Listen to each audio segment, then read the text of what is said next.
Coming up on today's show, as the world watches in horror at Russia's illegal invasion of Ukraine, the auto industry responds. Tesla's GigaBerlin finally gets the green light to begin operations, and following an immediate backlash from reservation holders, Rivian backtracks on its plans to increase the price of its R1S and R1T, at least for existing reservation holders. These stories and more coming next. This is Ecotricity's EcoTEC Roundup show from New Zealand's only carboNZero certified renewable electricity company. We only source from wind, hydro and solar, and we are the leading supplier of electricity to electric vehicles in New Zealand. Switch today at ecotricity.co.nz. Welcome back to another roundup in the world of clean cars and green energy. Thanks for joining me. While I know many of us have watched in horror and disbelief as things have become increasingly dire for the Ukrainian people as Russian forces have pushed deeper into the country, I wanted to give a quick roundup of how the auto industry has responded. Last weekend, Elon Musk announced on Twitter that Tesla would be waiving all fees at supercharger stations along likely evacuation routes, both for Tesla and non-Tesla owners. At the same time, one of his other companies, Starlink, sent Starlink terminals to Ukraine to help keep essential services connected to the internet. Well done, Elon. Elsewhere in the auto industry, Toyota, Volkswagen, General Motors, Daimler Truck, Ford, Harley-Davidson, AB Volvo and Volvo Cars have all suspended sales and operations in Russia as protest to the invasion. But at the time of recording this, Hyundai, Kia and Skoda, while temporarily halting production due to supply issues, will resume Russian production shortly. I speak for everyone at the channel when I say we stand with Ukraine, and there are links in the description below for those who wish to support aid efforts. As the first few waves of reservation holders get their production dates and VIN numbers, Ford has been busy completing final winter testing for its F150 Lightning pickup truck. This week, it shared footage from the same, showing various versions of the F150 Lightning at a restricted military base in Alaska. With so much power available at the wheels due to its twin electric motors, engineers from Ford were using the low traction conditions to further refine the truck's torque delivery and traction control system. And while this footage does show a lot of sideways fun on fresh snow, it also shows the F150 Lightning's tackling conditions that we're more likely to see in everyday real-world use: heavily iced uphill grades. Honestly though, I'd really love to see the Silverado EV, Hummer EV, Rivian R1T and Tesla Cybertruck go head-to-head in these conditions. What say you? After what feels like an eternity, it was confirmed early on Friday morning that Tesla has finally received official environmental approval to start production at GigaBerlin. Except that approval, the one that Tesla has been waiting a really long time for, comes in the form of a super long 536-page conditional building permit with some 400 conditions that need to be satisfied before production can officially begin. Tesla has stated that it aims to deal with the majority of those 400 conditions in the next 2 weeks, with a handful of them expected to take a little longer.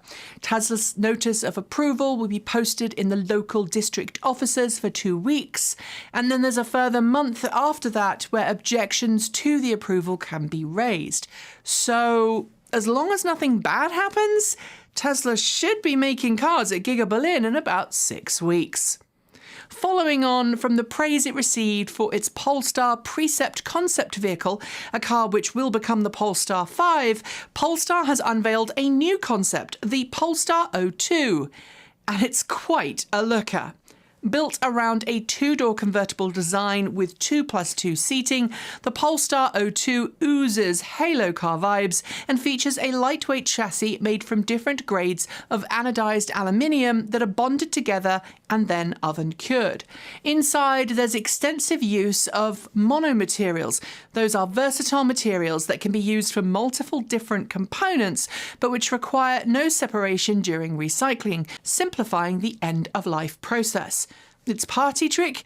A fully autonomous drone that docks onto the rear trunk lid and can follow the car and capture amazing videos as you carve through some glacial valley. It's only a concept, but I would love to see this one come to production.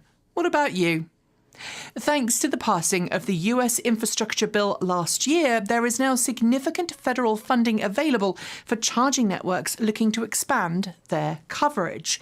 Brand-agnostic charging providers like Electrify America and EVgo will of course be after some of the $7.5 billion on offer for building out EV charging networks. But Tesla is also eager to cash in, and this week we learned of its counter-proposal to the Biden administration to access some of the funds.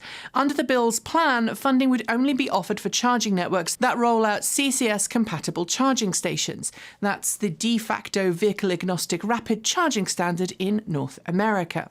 But in an 11-page document submitted to the federal government at the start of last month, Tesla argues that in addition to potential funding for every CCS plug on its network, it should also get a, quote, rebate for every Tesla or CHAdeMO connector at every site where it installs at least one CCS-compatible charging station. So far, there's been no response. Lucid Motors has long come under fair criticism for accepting financial backing from the Saudi Arabia Public Investment Fund due to the nation's continued human rights violations. This week, however, it doubled down on its connection to Saudi Arabia, announcing that it's just signed a new deal on a factory in the nation where it will produce upwards of 150,000 vehicles per year. The facility, due to be built in the King Abdullah Economic City, which itself is just outside Jeddah, is expected to be completed in 2025, with Lucid Air sedans expected to roll off the production line that very same year. Announced during its Q4 2021 financial earnings call, Lucid says the new facility is expected to add $3.4 billion of value to the company over the next 15 years. The US Supreme Court has officially begun consideration of a case filed against the US Environmental Protection Agency by fossil fuel producing states and coal companies. At the heart of the case is an allegation that the EPA does not have the authority to shift electricity generation from coal and other fossil fuels towards renewable sources of energy. More worryingly, a previous court case involving the same plaintiffs that was brought against the Obama administration-era EPA, which had wanted to limit power plant emissions and credit generators for switching to renewable energy, was won by those very same plaintiffs, allowing fossil fuel companies to continue to pollute.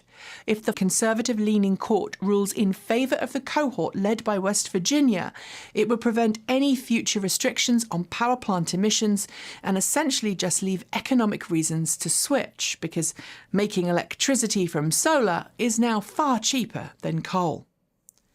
Ever since Sony unveiled its first concept car at CES 2020, we've been keeping a close eye on the company's electric vehicle plans. And this week, Sony gave us the latest progress on the same, an inked partnership with Honda to build electric cars based off the Vision S01 sedan and Vision S02 SUV. Although Sony has decades of manufacturing experience when it comes to consumer electronics and even automotive parts, it's never made a series volume car before, which is the reason why this partnership exists. According to official press releases covering the news, Sony and Honda will form what they simply called, quote, the new company that will plan, design, develop and sell the vehicles, but not own or operate the manufacturing facilities. It's not clear what the new company will be called or indeed when the vehicles will hit the roads. Watch this space. As it pushes to expand its vehicle production lines, build new factories and get more people behind the wheel of its vehicles, Rivian announced a price increase this week for the R1T and R1S. Then, after significant backlash, changed its mind. Sort of. On Tuesday, the company announced significant changes to its vehicle configuration, including a lower-cost dual-motor variant as opposed to the quad motors available at launch, as well as a smaller battery pack option. However, it then put the price of its quad-motor variants up and removed the standard-range battery pack as a configurable option for the same. This meant that most reservation holders saw a $12,000 price increase on their reserved trucks, and many promptly then cancelled their orders. In response, CEO RJ Scaringe published a long blog post apologising for the price change and announcing that those with existing reservations pre-March 1st wouldn't be subject to the price change, and those who had cancelled in protest could also have their reservations restored without paying the price increase. The crash test ratings of new vehicles have long been used by consumers to help influence their purchase decisions. In most countries around the world, these crash test ratings have included not only occupant safety scores, but pedestrian safety scores. In the US, though, it hasn't really placed a lot of importance on pedestrians historically. At last, though, that's changing, with NHTSA announcing this week that the US's new car assessment program, NCAP, is getting a revamp to better assess how safe vehicles are on the road to users like pedestrians and cyclists. It's also adding assessment for advanced driver assistance safety systems like automatic braking, blind spot detection, and yes, semi-autonomous driver assistance packages. It took them long enough. The iconic Tesla Roadster, the original one, is a car that I've long maintained has bedroom wall status in a way that other Tesla models haven't. It was small, it was quick, and by God, was it a fun car to drive. And since the car ceased its limited production in 2012, we've watched as the value of used Tesla Roadsters have gone skyward, with ones that have former celebrity owner status often gaining even more money on the used car market. Well, last week, a mint condition 2008 Roadster VIN 005, just one of 11 to be fully built in the UK by Lotus in Norfolk, Batteries et al., has sold for a cool $250,000 US.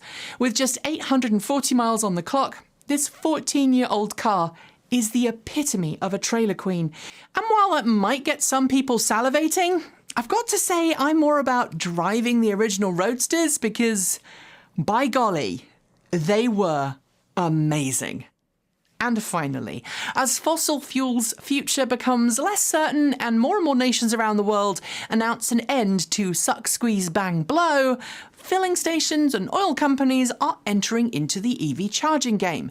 We've already seen plenty of companies announce partnerships to offer charging at their gas stations, and we've even seen some, like Shell, transform former filling stations into dedicated EV charging hubs.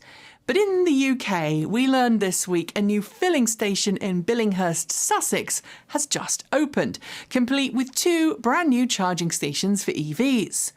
The problem? Aside from currently being switched off with no apparent plans to turn them on, the stations are J1772 or Type 1. That's the connector type used in North America and for a while in Europe in the early days. But today, Type 2 is the standard used by automakers and found on every new electric vehicle sold there. This renders those charging stations useless for the majority of electric vehicles on the road today. SMH, and thanks to Sussex EVs for sharing the video. And on that note, we are done for the day. But before I go, do make sure you've hit the notification bell so you don't miss out on the latest in EV news from this channel, including loads of cool stuff from both myself and Gavin, Kiwi EV Shoebridge. And of course, if you haven't switched yet, do consider switching to New Zealand's only carboNZero certified renewable electricity company. It is super easy to do so, and you'll be helping New Zealand wean itself off dirty energy and onto clean green power that will keep the land beautiful for generations to come. We'll all be back next week with some more awesome content, but until then, enjoy the rest of your day. I'm Nikki Gordon-Bloomfield. Ka kite. See you next time.